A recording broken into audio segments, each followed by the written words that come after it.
আসসালামু আলাইকুম রহমতুল্লাহি ওয়া বারাকাতুহু। চোর ধরুন, চোরকে শায়েস্তা করুন। চুরির মাল ফেরত পেতে কী কী আমল করবেন, আজকে সে আমলটা আপনাদেরকে বলে দেব।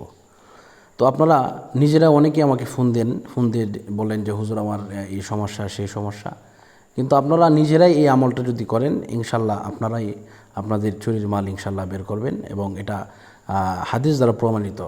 এক সাহাবীর ঘরে চুরি হয়েছিল, তখন এই সাহাবী এই আয়াতটা উনি তেলাওয়াত করেছিলেন, তা হচ্ছে লা ইলাহা ইল্লা আনতা সুবহানাকা ইন্নী কুনতু মিনাজ জালিমিন।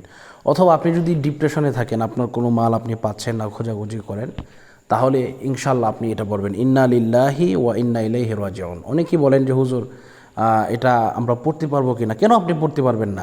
এটা যে হুজুর দিয়ে পড়াতে হবে বিষয়টা এরকম নয়। আপনারা অবশ্যই নিজেরা পড়বেন। তবে হ্যাঁ, যদি নামাজি ব্যক্তি হন, তাহলে এটা কিন্তু আপনার জন্য মঙ্গল হবে, শুভ হবে। আর যদি বেনামাজি হয়ে যদি আপনি পড়েন, আপনি শুধুমাত্র এটা পড়লেন কিন্তু নামাজ পড়লেন না, আল্লাহর সাথে আপনার যোগাযোগ নাই, কানেকশন নাই, তাহলে কিন্তু হবে না। আপনাকে অবশ্যই নামাজি হতে হবে এবং নামাজি লোক দ্বারা এই আমল করিয়ে নিতে হবে। তো আপনারা যে আপনার ফ্যামিলির মধ্যে যে কেউ নামাজি হয় তাকে দিয়ে আপনি এটা করিয়ে নেবেন। তো বিষয়টা হচ্ছে এটা কিভাবে করবেন। অনেকে প্রশ্ন করে হুজুর এটা কিভাবে করব, এটা তো আমরা জানি না, এই ব্যাপারে আমাদের কোনো নাই।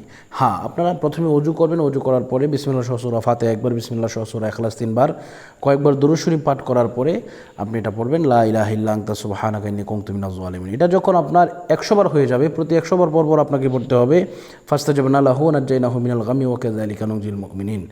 এইভাবে আপনি 1,30,000 বার পড়বেন। ইনশাআল্লাহ দেখবেন ঠাস করে এমন অবস্থা হয়ে যাবে, আপনার মাল যে চুরি করেছে তার ভিতরে জ্বালাপোড়া উঠে যাবে এবং তার ব্যাপারে আল্লাহ পাক আসমানিভাবে গজব নাজিল করবেন। তো আমরা এটা চেষ্টা করবো ইনশাআল্লাহ। তো আজকের মতো এ পর্যন্তই। আমার এই ছোট্ট চ্যানেলকে যারা সাবস্ক্রাইব করেন নাই, সাবস্ক্রাইব করার জন্য আহ্বান করছি। আজকের মতো বিদায় নিচ্ছি। আসসালামু আলাইকুম রহমতুল্লাহি ওয়া বারাকাতুহু।